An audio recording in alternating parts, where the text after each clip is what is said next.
Bom dia, pessoal. Bom dia, bom dia. Todo mundo bem?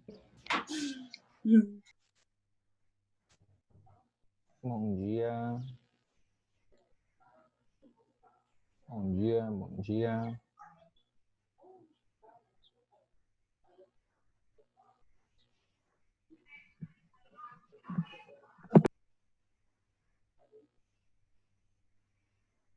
Também, gente? Todo mundo tranquilo? Eu deixei uma atividade na plataforma falando sobre o custo de vida, né? Onde você pretende, falei com vocês ontem. E hoje eu vou explicar um pouquinho como, né? Como organizar esses dados, como você pesquisar isso, às vezes você não sabe, às vezes você pode ligar para as cidades que tem república e ver lá quanto é o custo, você acha em grupos no Facebook, né? Tem muita coisa, a gente pode auxiliar vocês. Mas como nosso assunto também vai englobar um pouco de educação financeira, eu preciso falar com vocês hoje 3 coisinhas que são bem importantes aí pra gente, tá? Antes de começar a falar sobre nossa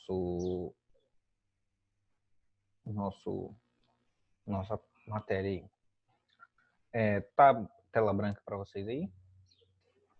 Para vocês aí.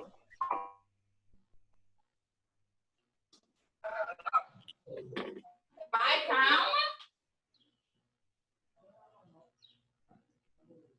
Tá? Gente, precisa estar ok no chat não, só me falem aí se a tela tá branca. Beleza. Olha só. Quando a gente vai falar aí de reserva de emergência, ou seja, falar sobre custo de vida e reserva de emergência, a gente vai estar trabalhando em cima de 3 pilares, né, desse ramo financeiro. Né? Um desses pilares é a rentabilidade.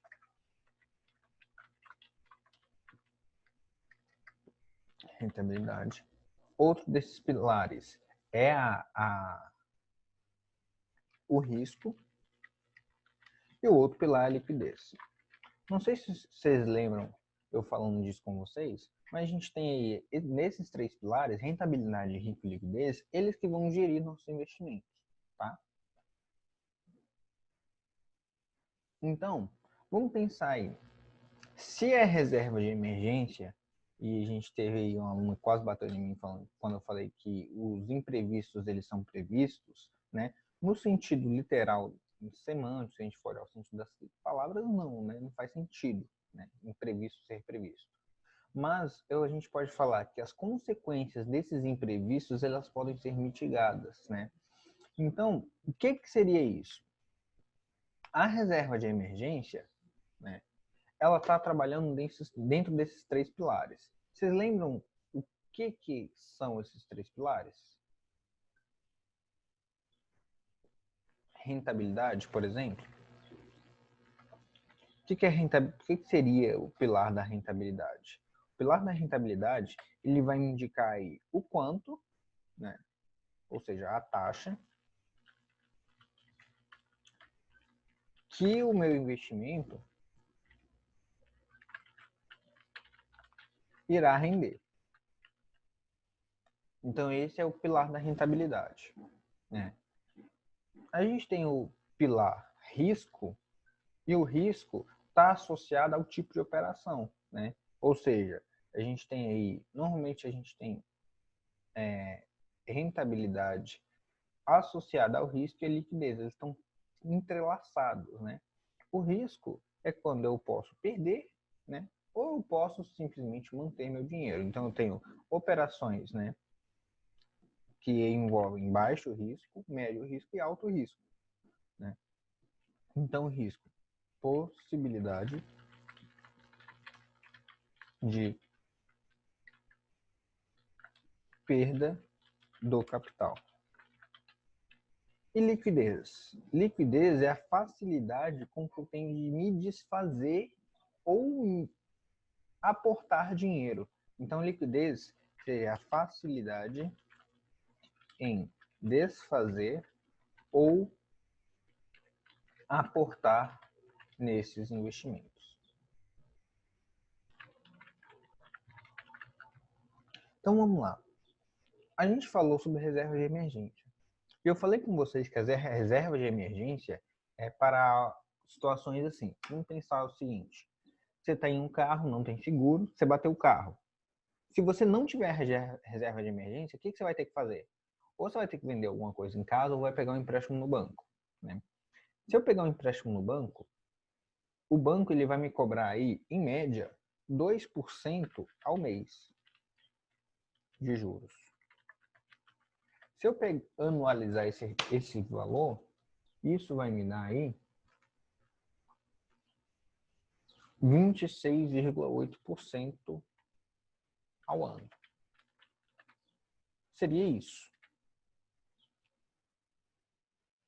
Se você investir esse dinheiro, você tem uma rentabilidade de 2% ao ano. Uma rentabilidade líquida aí. Então, isso ao ano daria um valor bem ínfimo. Deixa eu colocar aqui só para ver quanto que daria isso aqui ao ano, ao mês. Isso daí aí ao mês, mais ou menos 0,16% ao mês. Perguntaram assim, ó, por que os juros do banco para empréstimo é tão alto? Porque, olha só, o banco ganha com o que a gente chama de spread. Né? Então, o que é o spread do banco? O que é o spread? O spread do banco é o dinheiro lá que o pessoal coloca na poupança, por exemplo. O pessoal coloca na poupança ganhando 2% ao ano. E o banco pega esse dinheiro que você empresta, coloca lá na poupança 2% ao ano e empresta para outra pessoa. Empresta para outra pessoa 26% ao ano. Então, lembra aquela aula que eu falei com vocês sobre bancos digitais? Então, é mais ou menos isso. Como ele ganha com essa diferença, então ele ganharia fazendo a conta de padaria, né? Uma conta por simples, né? Seria 24,8% ao ano.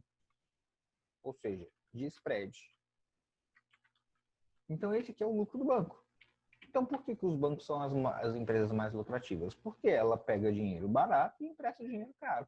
E as pessoas pagam porque estão desesperadas. É isso que acontece. Como o brasileiro não tem educação financeira, né, as maiores empresas no Brasil são dos setores bancários. Por quê? Porque o brasileiro não tem educação financeira. Por isso que a gente tem essas aulas aqui para tentar passar um pouquinho para vocês. Então, pagar tudo isso de taxa. E vamos pensar o seguinte: já que o reserva de emergência é para emergência e eu não quero pagar um juros caro, porque senão não faz sentido, quais são as características para a reserva de emergência? Falei para mim. Quais são as características da reserva de emergência? Em relação à rentabilidade,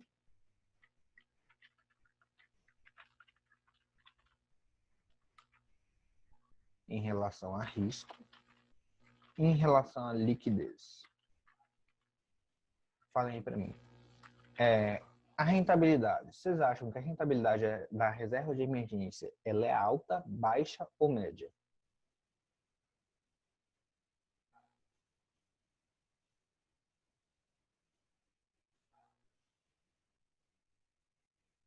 O que vocês acham?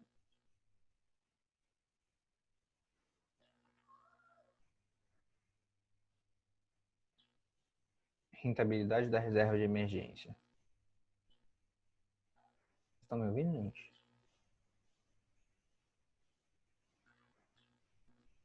Olha só. Quando a gente fala de rentabilidade da reserva de emergência, a gente pode pensar assim, ó. Vamos fazer a pergunta contrária. Vamos começar por liquidez, por exemplo. Que aí vocês vão entender. Liquidez é o quanto que eu posso tirar aquele dinheiro. Não é? Então, a liquidez é aquilo que eu facilidade. A reserva de emergência, ela precisa estar disponível a qualquer momento? Ou seja, se eu bati o carro hoje, eu estou precisando de dinheiro hoje.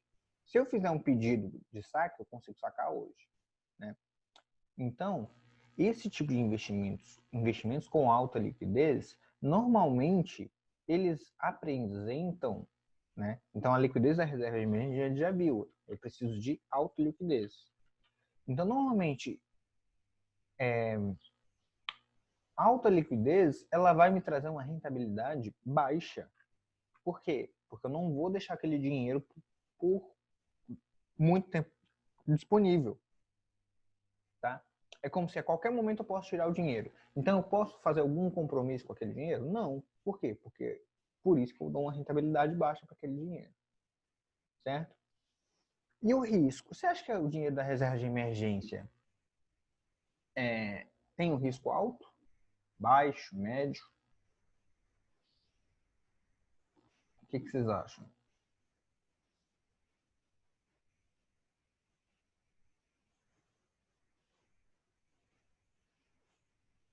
Então, ó, a reserva de emergência, gente, a gente tem reserva de emergência com risco baixo, tá bom? Por que baixo? Pense aí. A reserva de emergência, ela tem que ter um dinheiro seguro. Você não pode perder aquele dinheiro. Então, se o risco é a possibilidade de perda do capital e a reserva de emergência é para me salvar, eu não posso colocar esse dinheiro da reserva de emergência em jogo, certo? Não posso colocar esse dinheiro da reserva de emergência para me deixar preocupado com a reserva de emergência. Aquele dinheiro é para me salvar, não para me preocupar, né? Eu tenho que pensar nisso. Então, a característica da reserva de emergência é que ela tem um risco baixo. Então, essas são as 3 características aí da reserva de emergência. Alta liquidez, ou seja, dinheiro disponível caso aconteça alguma coisa. Baixa rentabilidade por esse dinheiro estar disponível, né? E eu tenho baixo risco. Quando a gente fala de baixo risco, é importante vocês saberem que, normalmente, investimentos de baixo risco, a gente vai ter aí uma coisa chamada FGC, né? Eu até já falei com vocês. E FGC é o Fundo Garantidor de Crédito. E o que esse Fundo Garantidor de Crédito faz? Esse Fundo Garantidor de Crédito, ele garante ao investidor que, vamos supor, você colocou um CDB em determinada empresa. Então, ele garante a esse investidor que colocou esse CDB, se a empresa falir, né, vamos dizer, o banco faliu, ele te garante que devolve até R$ 250 mil. Então, se você tiver lá R$ 300 mil num CDB, por exemplo, que é um certificado de depósito bancário, e o banco falir, pelo fundo garantidor de crédito, você tem os 250 mil de volta. Os 50 mil que você tinha a mais, ele é perdido, né?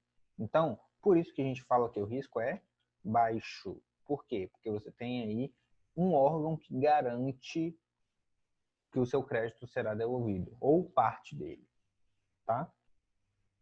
Perguntaram assim, ó, as pessoas que falam que tem que multiplicar por 6 o gasto mensal para ter uma reserva de emergência boa, olha só, a gente vai chegar agora. Por quê?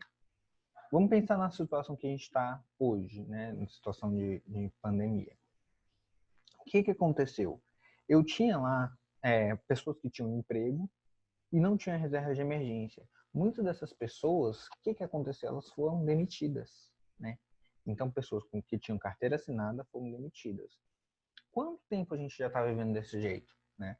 A gente pegar aí que a gente começou em março, né? Então, abril, maio, junho, julho.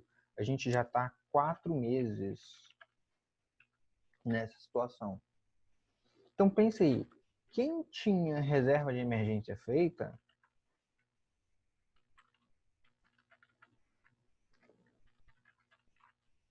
ela está tecnicamente mais tranquila. Por quê? Tem algumas pessoas do mercado financeiro, ele fala assim, ó, qual deve ser minha reserva de emergência? Se você é assalariado, O que significa isso?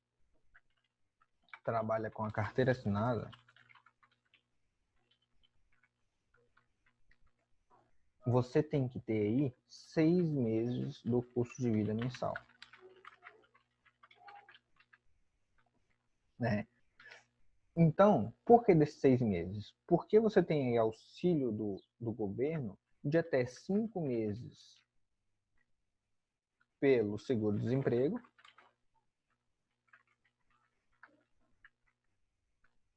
e você tem aí também 5 meses pelo seguro-desemprego e você tem também aí acesso ao FGTS. Para quem não sabe, o FGTS é o Fundo de Garantia por Tempo de Serviço.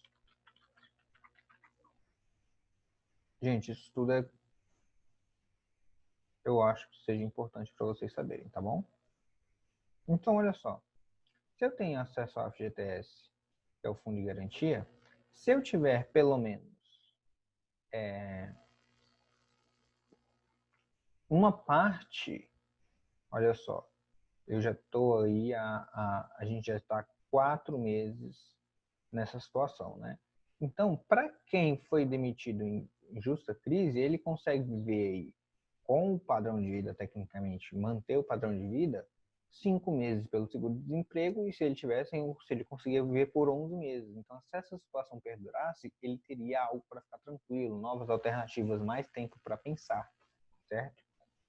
Já a pessoa que não é assalariada, ou seja, a gente falou que é a pessoa autônoma,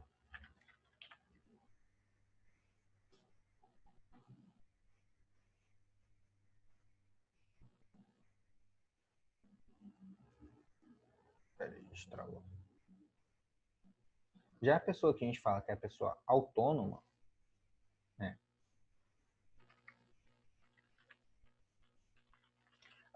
são recomendados 12 meses do custo de vida mensal. A gente não tem ideia, gente, por quanto tempo essa situação vai se perdurar, né? Então, muitas pessoas foram demitidas. Então, tem gente que não tem a reserva de emergência formada, a pessoa é autônoma, então ela não pode ela não pode ficar em casa, por exemplo. A gente tem, por exemplo, muitos médicos, por exemplo, que deixaram de trabalhar porque tem sua reserva de emergência formada. Muitos médicos continuam trabalhando, por mais que ganhem muito dinheiro, seu custo de vida é muito alto e ele precisa trabalhar para pagar as contas. Eu já vi casos de muitos médicos que são endividados, né? Ganham muito, só que gasta muito. Então não está relacionado a quanto você ganha, está relacionado mais a quanto você gasta, né? A gente precisa colocar isso em mente. Então, é claro que o quanto você ganha vai alavancar e depende do quanto você gasta, certo? Então, olha só. Assim eu montaria minha reserva de emergência. Foi no ponto que eu queria chegar. Então, para montar minha reserva de emergência, o que eu preciso? Eu preciso aí de no mínimo, 6 meses do custo de vida mensal. Certo? Tranquilos até aqui, gente? Então é isso que a gente precisa. Ficou alguma dúvida? Tem alguma pergunta sobre esses termos que eu coloquei aqui para vocês?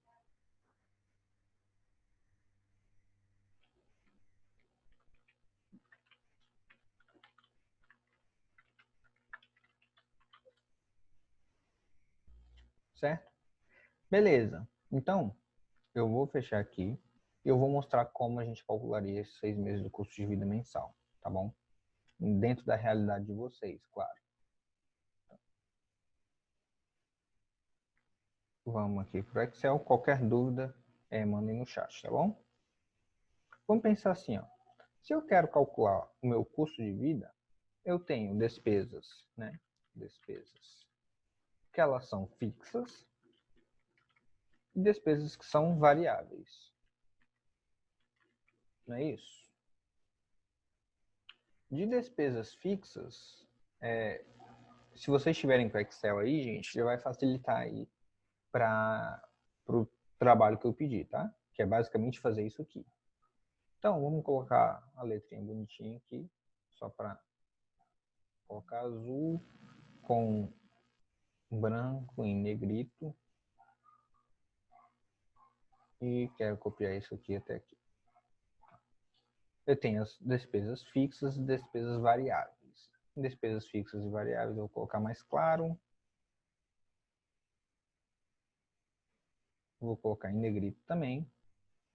E quero arrastar até aqui.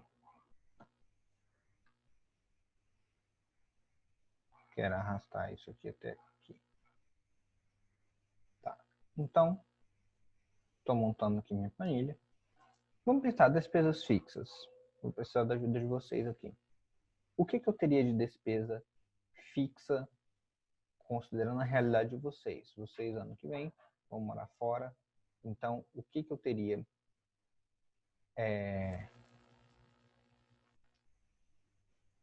esse tempo? Olha. Então, fixo, falaram conta de água no chat. Conta de água, a gente colocaria aqui, ela é variável, porque eu não venho o mesmo valor todo mês, né? Então, seria uma despesa básica. Então, vamos colocar aqui despesas básicas. Só que ela seria uma despesa básica variável, tá? Deixa eu ver o chat aqui. Olha, fixo, aluguel.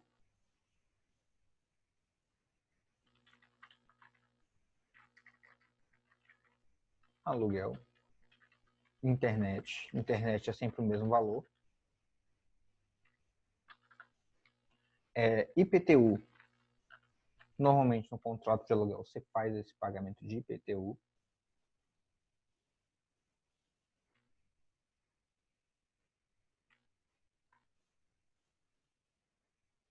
Vocês estão vendo minha tela direitinho, gente? Eu estou tentando acessar o chat, está tirando. Então, aí já colocaram aqui, ó, internet, academia, TV a cabo, se tiver. Então, aí a gente já começa a entrar em alguns pontos. Se é básico, né? Se a TV a cabo entra no seu custo de vida, então a gente coloca TV a cabo, certo? Aí a gente entra. Quais são as necessidades que realmente são básicas e as que não são básicas, tá bom? Entra aqui, ó, despesas fixas. Falaram academia. Eu acredito que a academia é uma despesa básica essencial e porque está relacionada à saúde, não à estética, tá? Quando a gente pensa nisso como saúde, a gente vai fazer prevenção de várias doenças a longo prazo. A gente tem aí hoje como base, como fixo, né? Plano de celular. Porque hoje em dia é necessário um plano de celular para a gente se comunicar, né? É basicamente necessário a internet, né, no celular. Vamos colocar aqui água, vamos colocar conta de energia variável. O que mais como despesa variável? Vamos colocar alguma questão relacionada à saúde. Eu teria aqui fármacos, tá bom? Tem gente que utiliza. Vamos colocar mais.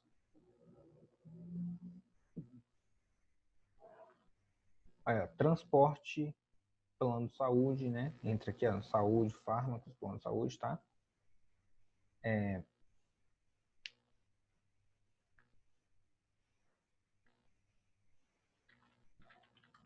Plano de saúde.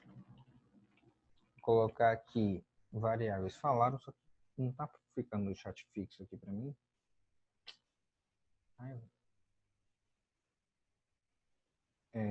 Transporte, supermercado. Então, vou colocar aqui, ó, supermercado. Eu vou colocar aqui em supermercado, alimentação e higiene, tá? Então, são coisas básicas que a gente precisa fazer. E é isso que eu quero que vocês peguem. Peguem o computador de vocês, vão montando uma planilha com todos os gastos que vocês pensam que seriam despesas básicas, ou seja, aquilo que faz parte do seu custo de vida. Se não faz parte agora, o que você faz? Pensa, fala, se eu morasse fora, o que é necessário para mim? O que eu preciso viver? Né? Por exemplo, se acontecer, seu pai um mês fala, não posso mandar dinheiro para você. Você vai ter dinheiro para se sustentar? Né? E pode acontecer, porque tecnicamente o pai não tem a obrigação de mandar dinheiro para você todo mês. Né? Então, a gente precisa ter essa noção desses custos aí. Aí, a parte do essencial e não essencial vou mostrar para vocês agora, tá bom? Vamos colocar aqui que essas são as despesas básicas, tá? Só que eu colocaria que fazem parte do meu custo de vida, né? No meu caso. Vamos pegar aqui, despesas básicas, vou copiar essa célula, vou colocar aqui embaixo, que seriam as despesas não básicas.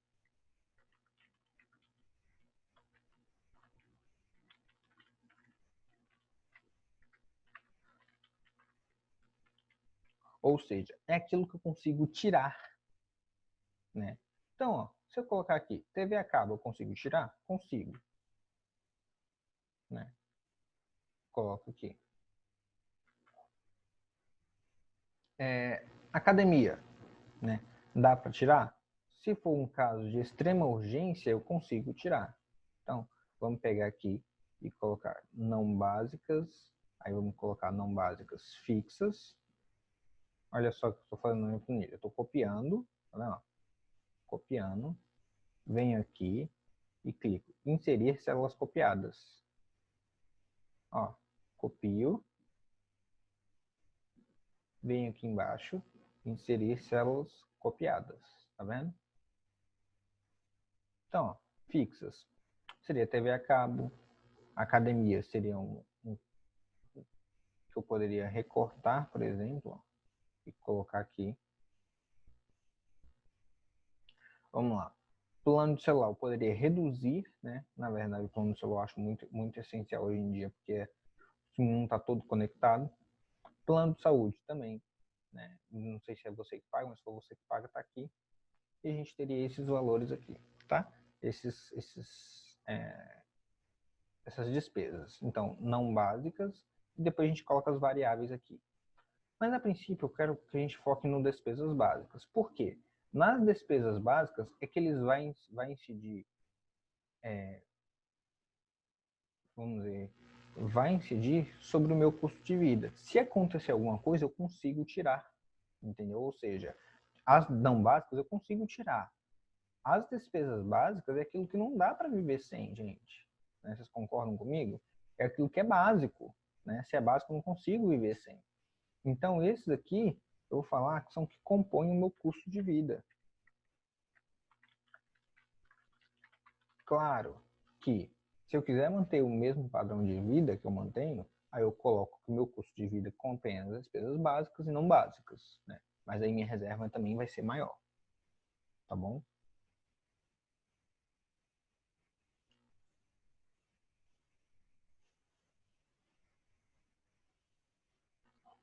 Então, estão entendendo até aqui? Então, agora eu vou colocar aqui, ó. Supermercado, ainda tem o que aqui?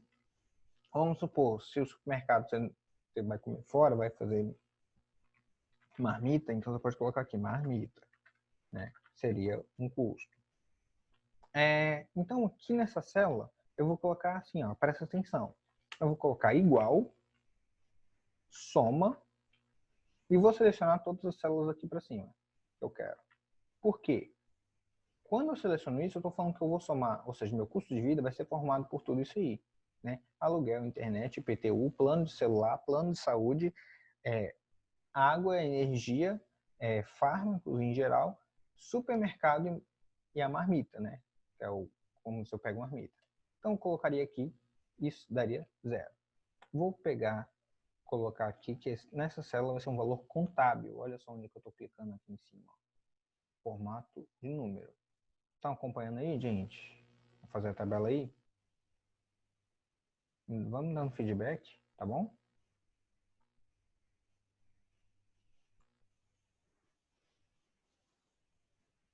Eles mandaram mensagem aqui. Deixa eu ver. Falar assim, ó. A parte essencial, que seria as básicas, e o não essencial, que seria a não básica, tá bom? A outra parte, mandaram assim, ó. Juan, no caso, eu preciso fazer essa planilha como se eu estivesse trabalhando, não, né? Posso fazer uma com base na quantidade mensal que meu pai mandaria no caso eu morasse. Isso, gente.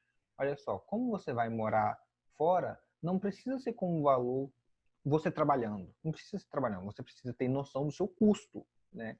Eu quero que você levante o custo, não quanto você ganha ainda, tá bom? E perguntaram como você quer que a gente faça a reserva de emergência. Vou mostrar para vocês ainda, tá bom?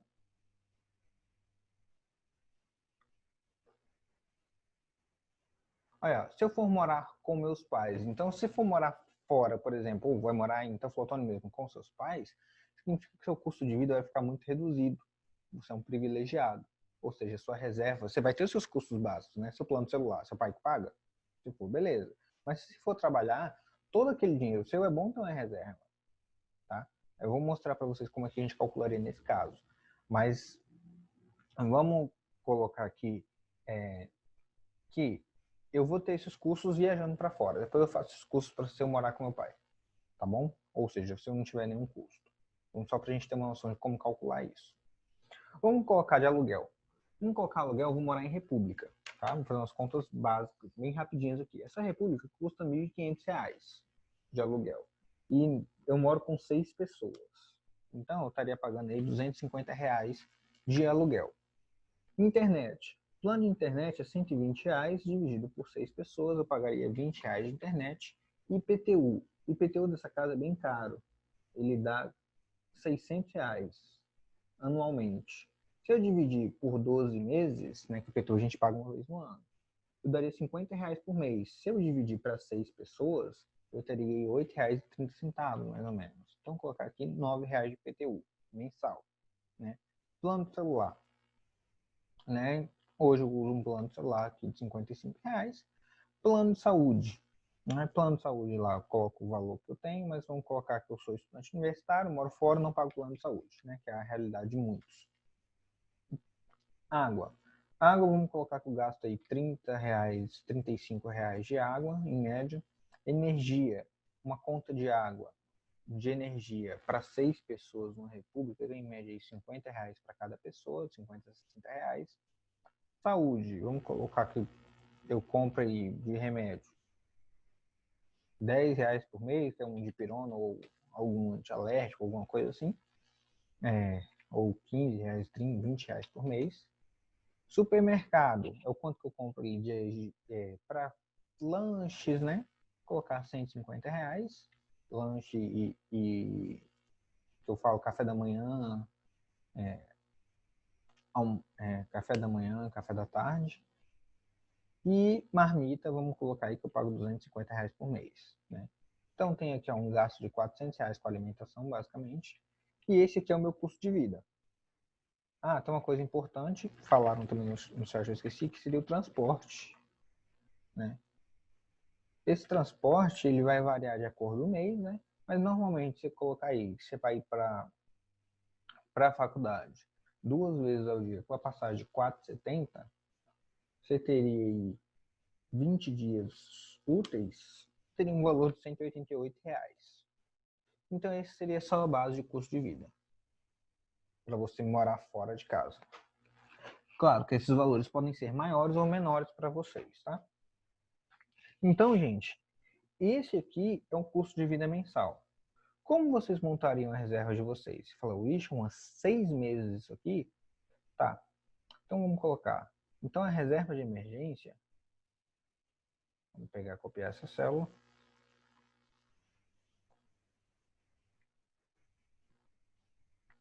Colar ela aqui.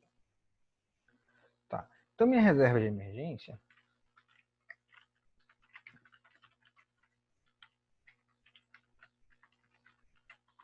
ela vai ser formada por, olha só, coloquei igual. Se alguém tiver dúvida, gente, como eu montei a fórmula,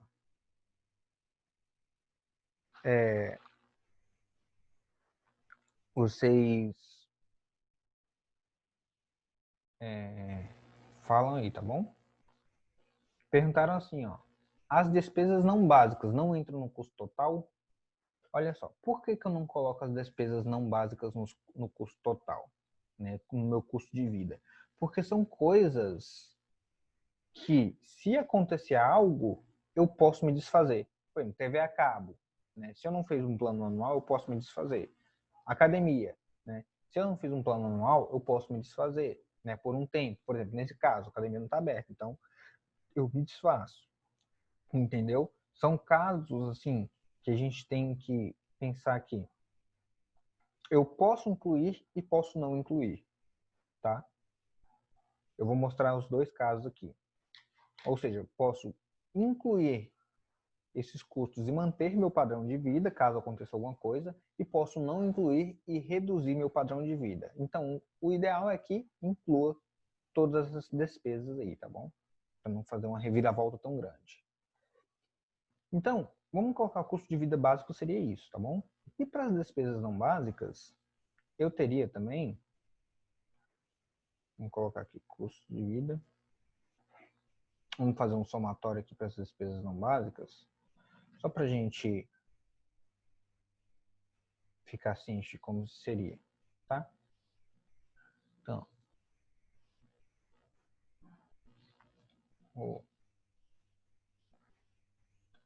deixa eu recortar essa, colocar ela aqui embaixo.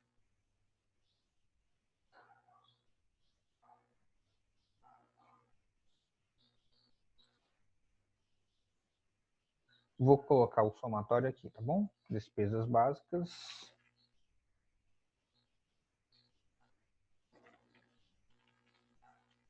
Fixas, vou colocar aqui, ó.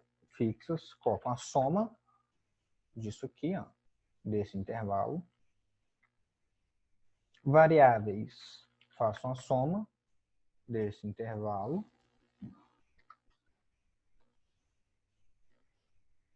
Aqui, em despesas, eu faço a soma desse intervalo, tá vendo? Aqui para fazer a soma é rapidinho. Eu digito soma na célula, ó, e variáveis, eu faço a soma desse intervalo. Tudo está abaixo. Então, vamos colocar que o meu custo de vida seria igual a soma dessas despesas aqui, ó. Esse mais esse mais esse mais esse. Ou seja, eu não baixei meu padrão de vida, certo? Então, ó, meu custo de vida teria, vamos colocar que TV a cabo aí, numa república, seria R$200. Vamos colocar em todos os canais, eu não tenho ideia. Alguém sabe o valor de TV a cabo? Alguém utiliza TV a cabo aí, sabe? TV a cabo que a gente pode colocar isso aqui, ó, gente. Netflix.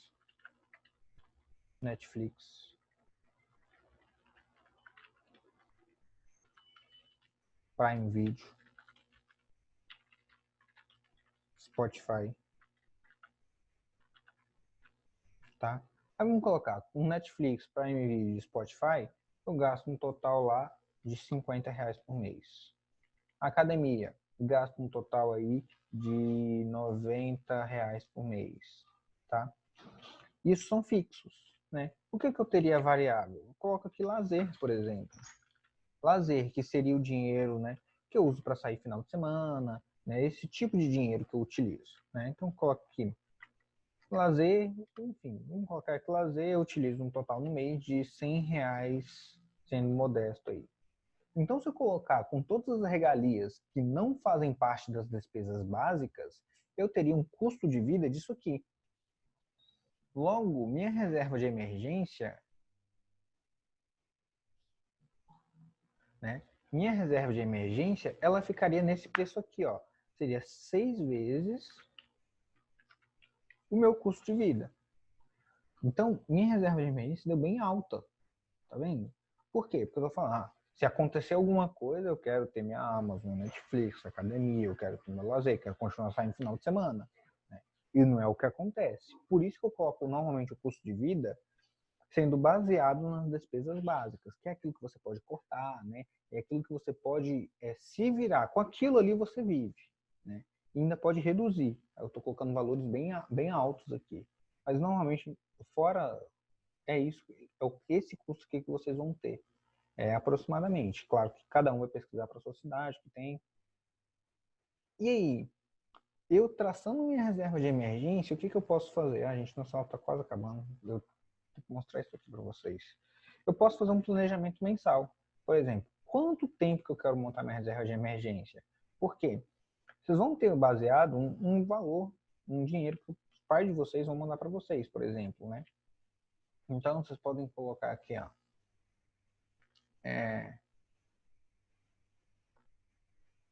Colocar um valor de entrada, por exemplo.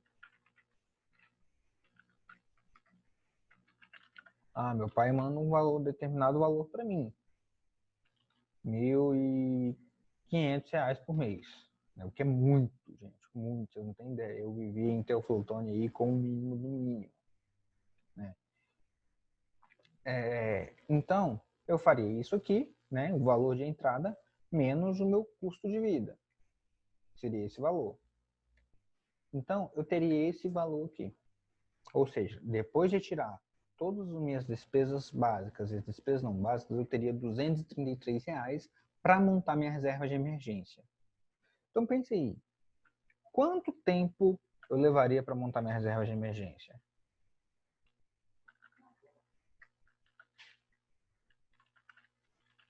Tempo para montar minha reserva de emergência. Quanto tempo daria? Daria esse tempo aqui, não é? Se eu pegasse de forma bruta o meu valor da reserva de emergência dividido pelo valor que eu tenho para investir, né? O valor que sobra. Então eu daria aqui, ó, o tempo aqui, se eu colocar em data, depois eu mexo com isso. Então eu teria mais ou menos 32 meses para montar minha reserva de emergência. Ou seja, seria mais que 2 anos. É um prazo que, se você montar sua reserva, gente, pense aí, vocês estão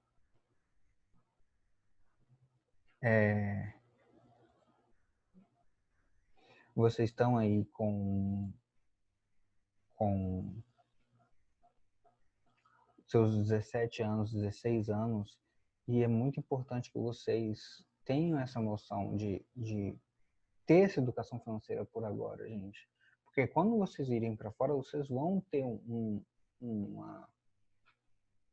leque de opções maior. Vocês vão ter oportunidade de escolha.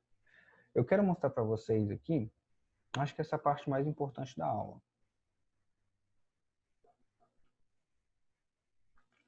Um exemplo aqui, ó. Eu venho aqui e vou digitar Tesouro Direto. Como eu falei para vocês, né, que a gente tem aqui na nossa reserva de emergência algumas características, eu tenho investimentos para essa reserva de emergência. E eu tenho aqui alguns investimentos que são Tesouro Selic, eu tenho CDBs de bancos, eu tenho aí... normalmente são esses dois tipos de investimentos que eu tenho. Então, você perguntar assim, Juan, qual o melhor investimento? Gente, não existe melhor investimento, tá bom? Existe um melhor investimento para cada objetivo. Se meu objetivo é uma reserva de emergência, então eu vou ter um investimento para esse objetivo. Então eu vou colocar aqui, ó, no Tesouro Selic, vou colocar tipos de investimento.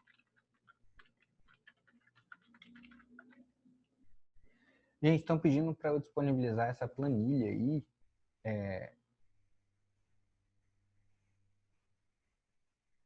lá na plataforma depois. Essa planilha eu não vou disponibilizar, eu posso disponibilizar o PDF. A planilha não, porque a planilha é a aula que eu quero que vocês tentem fazer aí para vocês se familiarizarem. Se eu disponibilizar a planilha, muita gente só vai pegar e copiar, tá? Quando eu digito Tesouro Direto, eu venho aqui em simulador. Gente, eu vou pedir, falar um pouquinho de vocês, rapidinho. Não vai dar tempo da gente ver essa parte. Vocês importariam se eu continuar essa parte na aula de amanhã? Alguém tem alguma coisa contra? A gente continua, pega uns 20 minutos, eu mostro isso para vocês. eu vou a aula e o PDF, viu? A aula vai estar disponível, o PDF vai estar disponível, tá bom? Eu vou encerrar a nossa aula só pra gente não passar do horário, tá bom? Então, ó, beijão pra vocês, a gente continua na aula de amanhã. Então, amanhã esteja com Excel, tentem fazer a planilha de vocês aí e pode tirar dúvida comigo amanhã, tá bom? Então, beijão e até a aula de amanhã, gente. Um abraço. Alguma dúvida? Alguma dúvida? Se tiver, manda aí pra mim, manda no WhatsApp. E aí amanhã na aula a gente tira todas essas dúvidas, tá bom?